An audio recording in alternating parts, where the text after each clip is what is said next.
चलिए साहब, अब हमें दिया है अगला क्वेश्चन, 12वां क्वेश्चन, एक्सरसाइज 5.3 का 12वां क्वेश्चन। चलिए साहब, आगे दिया है ऐसे प्रथम 40 धन पूर्णांकों का योग ज्ञात कीजिए जो 6 से विभाज्य हों।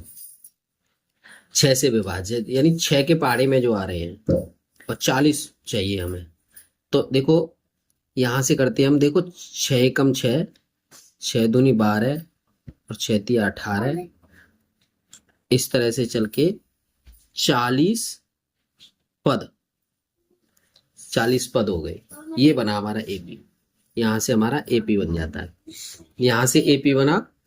अब हम क्या करते हैं, इनका पहले मान रख लीजिए। क्या ए बराबर कितना है 6, और डी निकालेंगे तो 12 से हम 6 माइनस करेंगे तो 6 बना। तो और एन, एन बराबर कितना है हमारा 40, और एस एन हमें ये ज्ञात करना है। चलिए साहब, अब हम जानते हैं S N, S N equal to कितना हुआ, S N equal to N by two, 2a plus N minus 1 into D. ये एस एन पदों के योग का फॉर्मूला है साहब। तो एस 40, एन की जगह पे हम 40 रखेंगे इसमें, तो 40/2, और यहाँ पे 2a, ए की जगह पे यहाँ से पद रख लीजिए 6, प्लस यहाँ एन रख लीजिए 40 माइनस 1 इंटू डी। डी देखेंगे यहाँ पे कितना 6।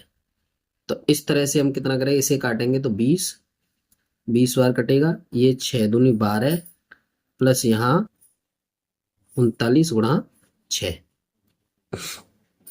और यहाँ करेंगे हम कितना, ये 20 हो गया, और यहाँ 12 प्लस इन दोनों का गुणा करेंगे तो ये बन रहा है हमारा 234, और यहाँ बना आपका 20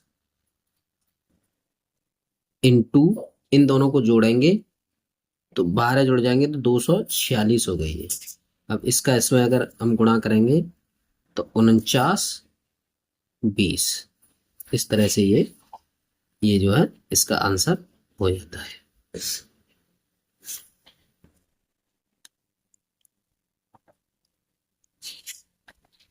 चलिए साहब, आगे देखिए, अगला क्वेश्चन है 13वां।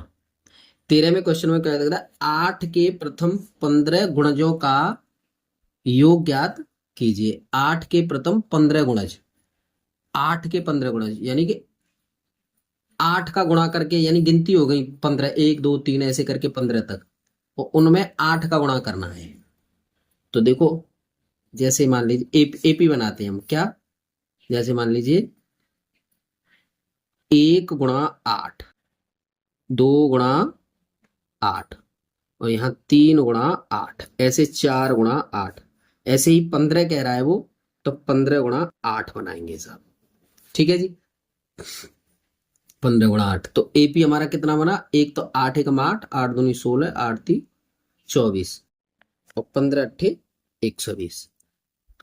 ठीक है साहब, यानी अब आप देख सकते हैं कि ए बराबर यहां से हमें क्या दिया है, ए बराबर दिया है हमें 8, और डी बराबर हमें कितना दिया है, ये भी हो जाएगा हमारा 16 माइनस 8 इक्वल टू 8, और यहाँ ए एन ये दिया है 120। इसको हम एल बराबर 120 भी लिख सकते हैं, लिख सकते हैं साहब। चलिए, अब हमें प्रथम पद और अंतिम पद के हिसाब से निकाल लीजिए, या फिर वो एस एन वाला लगा दीजिए, एक ही बात है, दोनों हो जाएगा। चलिए, यहां ले लीजिए S N equal to n/2 a plus L लगा लीजिए, क्योंकि हमें प्रथम पद और अंतिम पद दिया है। प्रथम पद ये रहा और अंतिम पद हमारा एल ये रहा। एन को ही एल कहते हैं, बताया था हमने पहले। चलिए साहब, इसे ले लीजिए। तो एस 15, 15 थे तो 15 लिख लेते हैं। यहाँ लिखते हैं हम 15/2। ए की वैल्यू लिख लीजिए 8, 8 प्लस इसका 120, यहाँ से आ जाएगा 15/2, और यहाँ पे 128 हो जाएगा, 128। इससे इसे काटेंगे, इससे इसे काटेंगे, कितने बार कटा, 64, बराबर यहाँ 15 गुणा 64 लिखेंगे। 15 गुणा 64 का अगर हम करते हैं, 15 से 64 का गुणा करेंगे तो कितना बना, ये बनेगा हमारा 960, 960। और इस तरह से आपका ये S15 का योग ज्ञात है।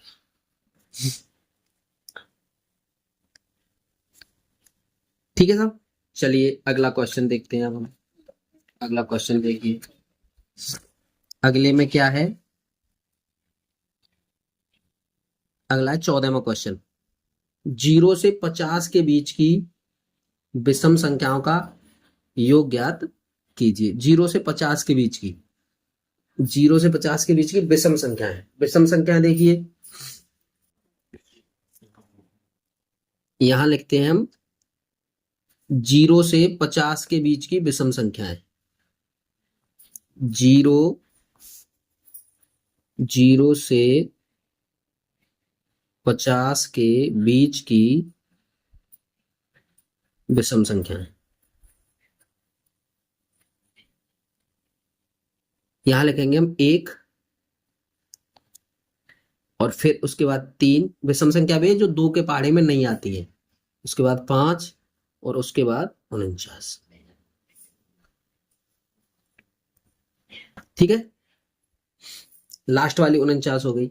अब हम यहां से देख सकते हैं, यानी कि अगर n अगर हम देखें यहां से, एक अक्षर छोड़ के एक बनेगा, तो ये कितने बने, 25। n बराबर 25 बने हमारे पद। एपी, ये एपी बना, एपी में इसमें 25 पद। और ए कितना बन गया हमारा, 1। और एल कितना बन गया हमारा, 49। आ रहा है ना समझ में। अब हमें इनका योगफल चाहिए, यानी कि S N equal to N by 2 और 2a, सॉरी ए ले लीजिए, ए प्लस एल ले लो यहां से, ए प्लस एल, क्योंकि प्रथम पद और अंतिम पद हमें पता है। ठीक है ना, एल ये रहा हमारा, लिख लीजिए। एन कितना हो गया, 25 और बटे 2। और यहाँ ए लीजिए, ए कितने के, ए कितनी है साहब, यहाँ से 1 प्लस एल देखो कितनी है, 49। यहां से कर सकते हैं हम 25 बट्टे 2 और गुणा यहाँ 50, इससे इसे काट देंगे 25 में, 25, 25 गुणा 25, और 25 गुणा 25 ये होता है हमारा 625। तो इस तरह से हमारा एस एन ज्ञात यहां से। तो इस तरह से हमारे 14 क्वेश्चन हल हो जाते हैं।